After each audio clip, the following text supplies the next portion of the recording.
বুধবার রাতে বলিউড অভিনেত্রী হুমা কুরেশি ও তার ভাই অভিনেতা প্রযোজক সাকিব সালিম সরাসরি দিল্লির যন্তর মন্তরে আন্দোলনকারী শিক্ষার্থীদের সঙ্গে দেখা করেন। ভাইরাল ভিডিওতে দেখা যায় কালো টি শার্ট পরা হুমা শিক্ষার্থীদের সঙ্গে কথা বলছেন। একই দিন মুম্বাইয়ে বৃষ্টির মধ্যে শত শত শিক্ষার্থীর মিছিলে হেঁটে যান বলিউড অভিনেতা ইমরান খান।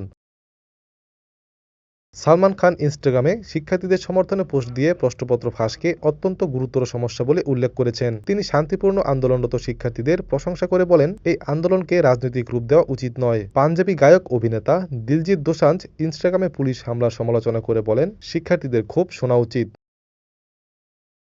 তামিল সুপারস্টার ও রাজনীতিবিদ বিজয় থালাপতি এক্সে লিখেছেন, মেডিকেল ভর্তি পরীক্ষা সম্পূর্ণ বাতিল করাই তার দলের অনমনীয় অবস্থান। তিনি বলেন, এই পরীক্ষা শুধু শিক্ষার্থীদের নয়, তাদের পরিবারকেও ব্যাপক কষ্টে ফেলেছে। সমাধান হিসেবে শিক্ষাকে রাজ্যের অধীনে ফিরিয়ে দেওয়ার দাবি জানিয়েছেন তিনি। বর্ষিয়ান অভিনেতা শাবানা আজমি ও প্রকাশ রাজ সরাসরি যন্তর মন্তরে গিয়ে আন্দোলনকারীদের সঙ্গে একাত্মতা প্রকাশ করেছেন। বলিউড দম্পতি রিতেশ দেশমুখ ও জেনেলিয়া ডিসুজা এক্সে লিখেছেন, তরুণরাই গণতন্ত্রের হৃৎস্পন্দন। মালায়ালাম অভিনেতা দুলকার সালমান লিখেছেন, শিক্ষা মানে শুধু পরীক্ষা নয়, এটি আশা, সুযোগ এবং সুন্দর ভবিষ্যতের প্রতিশ্রুতি।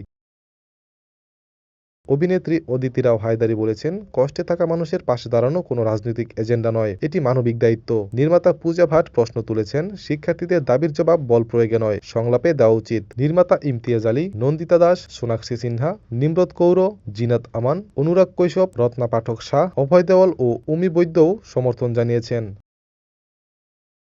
ATV USA entertainment desk. ATV USA, বিশ্বজুড়ে বাঙালিয়ানা।